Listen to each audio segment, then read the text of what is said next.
آج ہم اپنی بات شروع کرتے ہیں ایک کہانی سے۔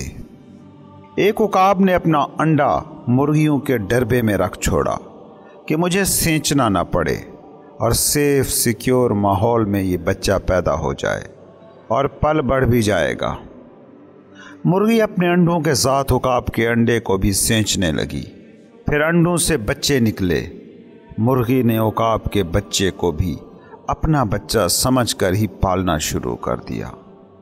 ایک عمر تک مرغی اور عقاب کے بچے ایک ہی طرح سے بیہیو کرتے رہے، لیکن عقاب کے بچے کے تو خون میں اڑنا تھا۔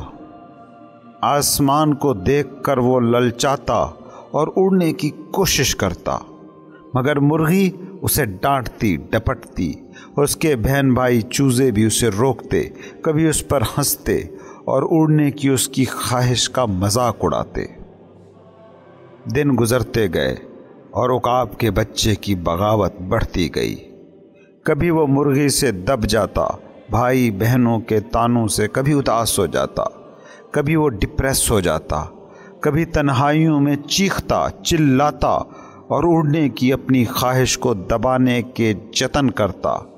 مگر عقاب تھا، اس کا تو ایک ایک خلیہ اڑنے کی خواہش میں ڈوبا ہوا تھا۔ وہ اپنی بیسک نیچر کو، اپنی کنڈیشننگ سے کتنا کچھ دب پاتا۔ آخر جب اس کے پر پوری طرح نکل آئے تو اس نے اپنے بھائی بہن مرغیوں کو آنکھ میں آنسو بھر کر دیکھا، اپنی مرغی ماں باپ کو حسرت سے تکا اور اوپر آسمانوں کی جانب اڑ گیا۔ جب وہ آسمان میں اڑتے ہوئے اپنے بھائی بہن مرغے مرغیوں کو زمین کے گند میں سے دانے دن کے چنتا، ڈربے کی سڑانڈ میں سڑتا دیکھتا تو اس کا دل کڑتا، مگر وہ کر کچھ نہیں سکتا تھا۔ نیچے مرغیوں کی محفل میں اس کو یاد کر کے کہا جاتا، کتنا بے وقوف تھا وہ مرغ جو بیابانوں پہاڑوں کی تنہا چوٹیوں میں دیوانوں کی طرح اکیلا پھر رہا ہے، جس نے بھرا پورا گھر چھوڑ دیا، جس نے پیار کرنے والے ماں باپ بھائی بہن دوست یار چھوڑ دیے اور اب اکیلا گھومتا ہے۔ یہ کہانی تمہیں کیا بتاتی ہے؟ ہر بچہ جو اس دنیا میں آتا ہے وہ عقاب ہوتا ہے، وہ شاہین فطرت ہوتا ہے۔ معاشرہ، گھر، ارد گرد مل کر اسے مرغی میں بدل دیتے ہیں۔ سیکیورٹی کے نام پر ہزار خوف اس کے دل میں بٹھا دیتے ہیں۔ اسے کبھی موقع ہی نہیں ملتا کہ وہ اوپر سر اٹھا کر آسمان کی وسعتوں کو دیکھ سکے۔ اسے موقع ہی نہیں ملتا کہ وہ اپنے اندر موجود امکانات کے لامتناہی سلسلے کو دیکھ پائے۔ تم جسے سوسائٹی کہتے ہو، معاشرہ کہتے ہو، گھر کہتے ہو، فیملی کہتے ہو، وہ شاہینوں کو مرغوں میں ڈھالنے کی فیکٹری ہے۔ آفس کے کیوبک میں عمریں گزار دینے والوں کی درازوں میں موجود ڈائریوں میں پتہ نہیں کیسے کیسے خواب پڑے سڑ رہے ہوتے ہیں۔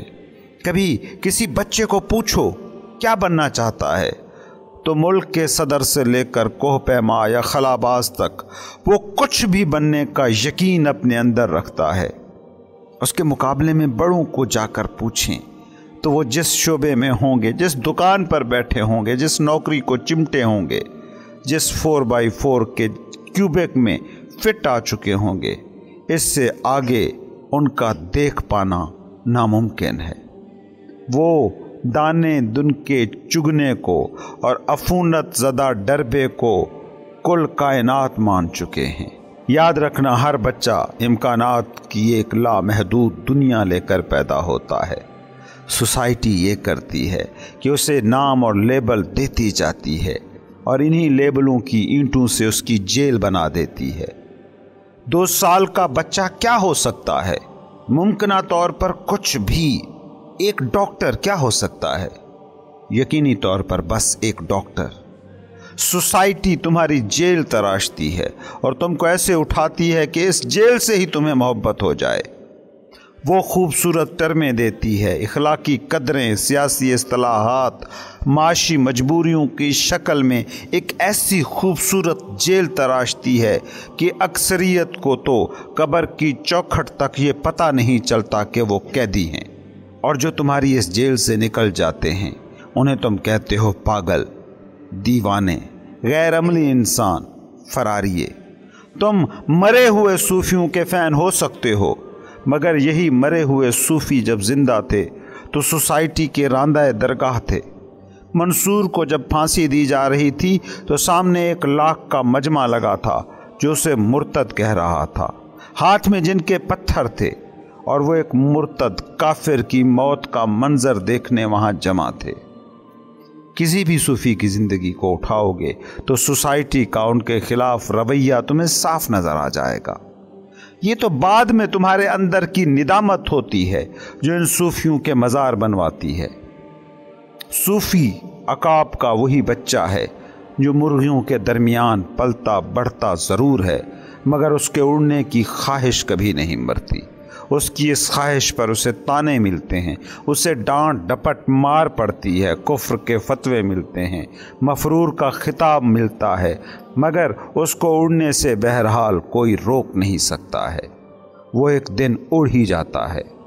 وہ اڑان جو تمہیں دیوانہ پن لگتی ہے وہ اس کی آزادی ہوتی ہے۔ وہ اڑان جو تمہیں فرار لگتی ہے وہ حقیقت کے روبرو کھڑے ہونا ہوتا ہے۔ وہ اڑان جو تمہیں بے عملی لگتی ہے وہ سچ کو روبرو دیکھنے کی شدید تمنا ہوتی ہے۔ اور ہاں، یہ اوپری کہانی سے اگر تم نے یہ سمجھ لیا کہ صوفی تو پھر وہی عقاب ہوا نا جو بس پلا بڑھا مرغیوں کی صحبت میں ہے، ورنہ تو فطری طور پر وہ مختلف ہی ہوتا ہے۔